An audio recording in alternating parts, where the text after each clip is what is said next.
এই যুদ্ধকালীন পরিস্থিতিতে আমরা প্রত্যেকেই কম বেশি বুঝতে পারছি যে জিনিসপত্রের দামটা কিভাবে বাড়ছে। তোমরা যারা বাজার দোকান করো তারা প্রত্যেকেই জানো যে জিনিসপত্রের দাম কতটা আকাশছোঁয়া হয়ে গেছে। আজ থেকে কয়েক মাস আগেও কী দাম ছিল বা অ্যাট প্রেজেন্ট কী দাম। মূলত রান্নার গ্যাসের যে কী পরিস্থিতি আমরা তো প্রত্যেকেই কম বেশি জানি, এবং যার ফলস্বরূপ আমাদেরকে বাঁচার জন্য খাওয়া বন্ধ করে দিলে তো চলবে না। আমাদেরকে তো বাঁচতে হবে, এই পরিস্থিতির মধ্যে দিয়েও কাটাতে হবে। এবং যাদের ইনকাম ভালো তাদের এত কিছু ভাবনার বিষয় নেই, কারণ ইনকাম ভালো, টাকা আসছে, তারা সব কিছু ইজিলি চালিয়ে দিতে পারছে। কিন্তু যাদের আমাদের ইনকামটা কম তারা কিন্তু সব থেকে বেশি ভুক্তভোগী, এই পরিস্থিতির শিকার বলতে পারো। এবং এরকম পরিস্থিতি আরও জীবনে আসবে না এমনটাও কোনো গ্যারেন্টি নেই, হয়তো এর থেকেও খারাপ আকারও ধারণ করতে হবে, মানে পারে। আমাদের আগে থেকে না সেই সমস্ত বিষয় নিয়ে একটু চিন্তা ভাবনা করে নিতে হবে, যদি আরও খারাপ হয় তখন কি করব। তাই আমার মনে হয় হাতের কাছে যদি টাকার পরিমাণটা ভালো মতো থাকে, নিজেদের সঞ্চয়টা যদি শক্তপোক্তভাবে থাকে, তাহলে আমরা এইটুকু গ্যারেন্টি দিয়ে বলতে পারি যাই পরিস্থিতি আসুক না কেন আমরা ঠিক লড়াই করে বেছে নিতে পারবো। আমার আজকের টপিক বা আলোচনার বিষয়বস্তু হচ্ছে এইটাই, এমন কি কি করলে তোমরা টাকা সঞ্চয়টা করতে পারবে, মানে টাকার সঞ্চয় অনেক গুণ বেড়ে যাবে তোমার। তাহলে নিশ্চয়ই জানতে ইচ্ছে করছে বিষয়টি নিয়ে, তাই আমি আর বাড়তি কথা বলছি না, আজকের আলোচনাটি শুরু করছি। প্রথম পয়েন্ট, টাকার জিপিএস। এই বিষয়টা কি? আমরা যখন কোথাও যাই, দেখবে কোনো জায়গায় যাচ্ছি, আমরা কি করি সেই জায়গাটাকে ট্র্যাক করি, তো তার লোকেশান, তার সেই জায়গাটা কোথায় রয়েছে, বা কোনো ব্যক্তি পৌঁছালেও তাকেও ট্র্যাক করি যে ও কোথা দিয়ে যাচ্ছে, কিভাবে যাচ্ছে, মানে একটা ট্র্যাকিং ব্যাপারটা হচ্ছে। কিন্তু টাকার ক্ষেত্রে কি এই জিনিসটা আমরা করে থাকি? করি না কিন্তু। আচ্ছা, এই বিষয়টিকে তোমাদেরকে একটু সহজে বুঝিয়ে বলার চেষ্টা করছি। প্রত্যেক মাসে খরচা হচ্ছে, কিন্তু কোথায় খরচা হচ্ছে বুঝতে পারছি না। ধরো দেখা গেল কোনো ব্যক্তি যার ইনকাম মোটামুটি ভালো, 30,000 টাকা ধরো মাস গেলে ইনকাম, সে হয়তো 30,000-এরও বেশি খরচা করে ফেলছে। আবার কোনো ব্যক্তি তার মাস গেলে হয়তো 15,000 টাকা ইনকাম, মানে একেবারে হাফ, সে হয়তো এর মধ্যে প্রত্যেক মাসে 2 থেকে 3,000 টাকা সঞ্চয় করছে। এটা কি করে পসিবল? স্বাভাবিক প্রশ্নটা আসবে, ওর এত কম ইনকাম, ও আবার সঞ্চয় করছে, আমার ইনকাম মোটামুটি ভালো, আমি করতে পারছি না। এর কারণ হচ্ছে এটাই, কারণ সে সব কিছু বিষয়টাকে ট্র্যাকিংয়ের মধ্যে রাখে। কত টাকা খরচা হচ্ছে, কোথায় টাকাটা যাচ্ছে, সমস্তটা তার একটা নখদর্পণের মধ্যে। আমি এই জন্যেই টাকার জিপিএস কথাটা বললাম চালু করতে।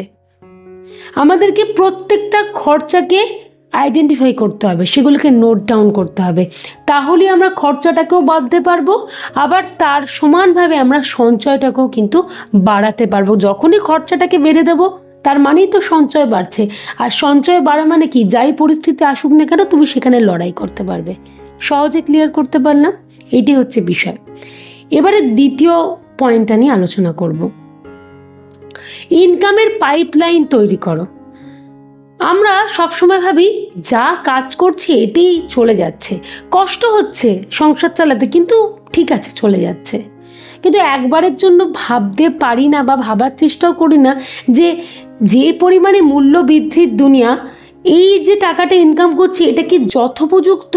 পরিবার হয়তো অনেকজন সদস্য, 8 জন 10 জন সদস্য কি 5-6 জন সদস্য, যে ইনকামটা আজকে করছি সেটা কি এনাফ আমার পরিবারের জন্য? আমরা কোথাও ভাবি না, আমরা ভাবি না ঠিক আছে যা হচ্ছে চলে তো যাচ্ছে, বেশি কিছু চিন্তা করে লাভ নেই। কিন্তু সামনের দিন কি আসছে আমরা তো হাত গুনে আর এখন থেকে বলতে পারি না, তাই নয় কি? তাই জন্যেই বলবো এক্সট্রা ইনকামের চেষ্টা করো। ওই জন্যই বললাম টাকার পাইপলাইনটাকে আমাদের বাড়াতে হবে, এক্সট্রা ইনকাম করতে হবে। ইনকাম কেন ইনকামটা করতে হবে? যাতে আমাদের টাকার পরিমাণটা আস্তে আস্তে বাড়ে, স্বাভাবিকভাবে আমরা ভালোভাবে সব কিছু চালনাও করতে পারবো, আবার টাকার সঞ্চয়ও কিন্তু হবে যদি ইনকামের পাইপলাইনটা আমরা তো বাড়াতে পারি।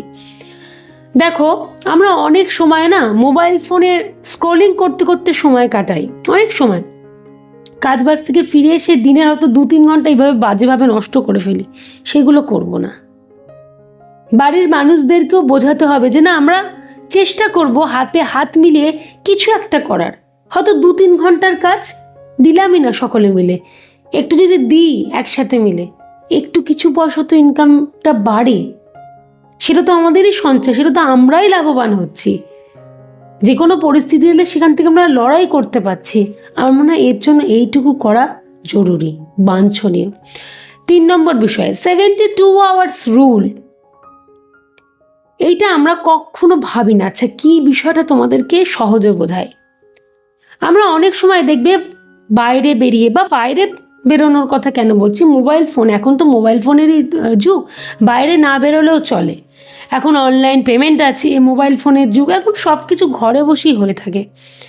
তো যথারীতি স্ক্রোল করতে করতে কিছু জিনিস চোখে পড়লো, অনলাইনে একটা অর্ডার করে ফেললাম। জানি তো অনলাইনে পেমেন্টও করে দিতে পারবো, ইজিলি করে দিচ্ছি। কিন্তু কোনো না কোনো সময় একবারের জন্য ভাবি আছি যে জিনিসটা কিনছি, এই জিনিসটা সত্যি আমার লাগবে কিনা, বা আমার পরিবারের জন্য কি কারোর লাগবে, এটা কি ভাবছি না। 72 আওয়ার রুল কেন? যখনই এরকম কোনো জায়গায় তোমার চোখটা আটকে যাবে, নিজের মনকে খালি এইটাই বোঝাবে, না আমি আজকে কিনবো না, আমি 2-4 দিন ওয়েট করে যাবো, মানে 72 আওয়ার্স আমি ওয়েট করবো, তারপরে আবার কিনবো। এইটা নিজের মনকে বোঝাবে। জানি প্রথম পারবে না, কিন্তু চেষ্টা করো, একটা সময়ের পর তুমি সফল হবে, তুমি পারবে। দেখবে ওই 72 ঘন্টা পর তোমার তখন অটোমেটিক মনে হবে, প্রথমত হয়তো ভুলেই যাবে, দ্বিতীয়ত যে তখন তোমার মনে হবে না আর দরকার নেই, কী হবে কিনে, বেকার পয়সাটা নষ্ট। আমি নিজে ফিল করেছি, নিজে আমি জিনিসটা অ্যাপ্লাই করে, বিশ্বাস করো অনেক এরম ধরনের উল্টোপাল্টা কেনাকাটা না আটকাতে পেরেছি, অনেকটা কাজে লেগেছে। তাই আমারও তোমাদেরকে এই বিষয়টা শেয়ার করা। এবারে 4 নম্বর পয়েন্ট, ল্যাক অফ নলেজ। আমাদের অনেকেরই না এই টাকা সঞ্চয়, টাকা বাড়ানো, এই নিয়ে কোনো নলেজ নেই। মানে কিছু মানুষ যদি যা বলে দিচ্ছে সেটা শুনে নিচ্ছি, কিন্তু নিজেও যাচাই করার চেষ্টা করছি না। কতটা সঞ্চয় করব, কতটা খরচা করব, কিভাবে বিনিয়োগ করব, এইগুলো নিয়ে না একটা প্রপার নলেজ থাকা জরুরি। শোনার পরও নিজেদেরকে জিনিসটাকে ভাগ করতে হবে, বুঝতে হবে। আর এমন মানুষের কাছ থেকে শুনো না যে তোমাকে ভালো কোনো বুদ্ধি দেবে না, উল্টে কিভাবে খরচা হয়ে যায় সেই চেষ্টা করবে। এমন মানুষের থেকে আমার মনে হয় শোনার কোনো দরকার নেই।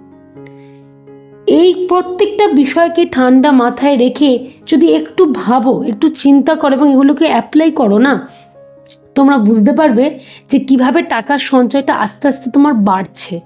হ্যাঁ, হুট করে একদিনের সঞ্চয়টা তুমি বাড়াতে পারবে না, স্বাভাবিক, এটা একেবারে বাস্তব।